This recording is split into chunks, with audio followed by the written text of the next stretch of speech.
To install the Google Keyboard, also known as the Gboard, on your Samsung Galaxy M17e, all you need to do is simply open up the Google Play Store and then use the search function and search for Google Keyboard or even Gboard. Then you should see it listed in the search results, so go ahead and select it and then tap on install and get it on your phone. From here, you then want to go ahead and select open to launch the app. From here now, all you need to do is simply set it up.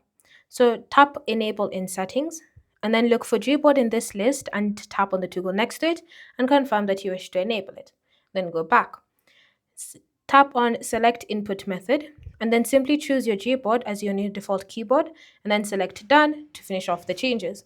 So now you can also go ahead and customize it to your liking, but you can also just start immediately using your brand new Google Keyboard on your Galaxy M17e.